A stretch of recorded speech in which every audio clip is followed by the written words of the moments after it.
cos inverse of 3/5 नाही x म्हणजे 3/5 तर रिप्लेस करणार आहोत आपण म्हणून कॉस इनवर्स ऑफ -3/5 काय होईल पाय मायनस कॉस इनवर्स 3/5 ठीक आहे मग आता मी काय करतो simple sine of 2 bracket pi minus cos inverse of 3/5 bracket close ठीक आहे म्हणजे हा काय होईल इक्वल्स टू आता दोन न सर्व मल्टिप्लाय करून घेऊ sign of 2 pi minus 2 cos inverse of 3/5 हा अलाइड अँगलचा फॉर्म्युला आपण पाठ केला होता की sign of 2 pi minus theta is equals to काय असतो तर 2 पाय मायनस थिटा म्हणजे फोर्थ क्वाड्रंट आहे म्हणजे sign 2 pi minus theta sorry 2 pi minus आहे म्हणजे काय फोर्थ क्वाड्रंट आहे फोर्थ क्वाड्रंट मध्ये साइन असतो निगेटिव्ह आणि ट्रिगोनोमेट्रिक रेशोचं ट्रान्सफॉर्मेशन अलॉंग ज्यावेळेस एक्स ऍक्सिस असेल त्यावेळेस ट्रिगोनोमेट्रिक रेशो चेंज होत नाही म्हणजे साइन जशाला तसा आता शिल्लक फक्त राहिला अँगल म्हणजे याचं ट्रान्सफॉर्मेशन काय होईल मायनस साइन 2 कॉस इनवर्स 3/5 आता इथं परत आणखी एक नवीन म्हणजे सॉरी बेसिक फॉर्म्युला इथं आपल्याला यूज करायचा आहे की साइन ऑफ 2 थिटा हा काय असतो 2 sine of theta cos of theta तर हा जर मी तो फॉर्म्युला यूज केला तर minus 2 sine of cos inverse of 3/5 into cos inverse of 3/5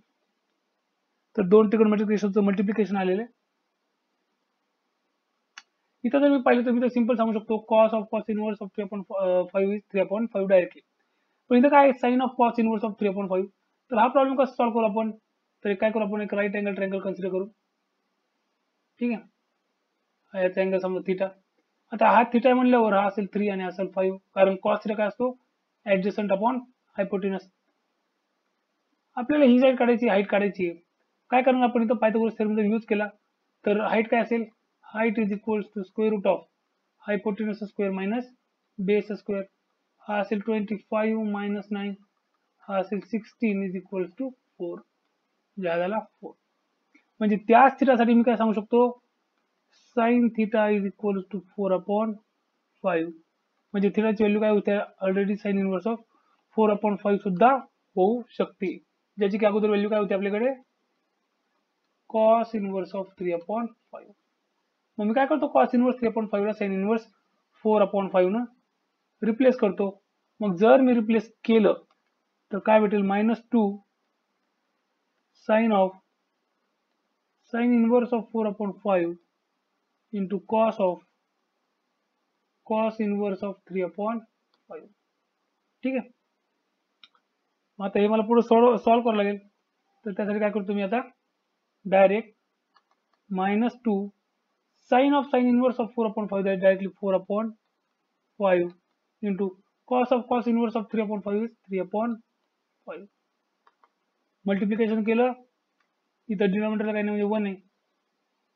4 2 8 24 आणि मायनस म्हणजे -24 divided by 5/25 so -24/25 is our answer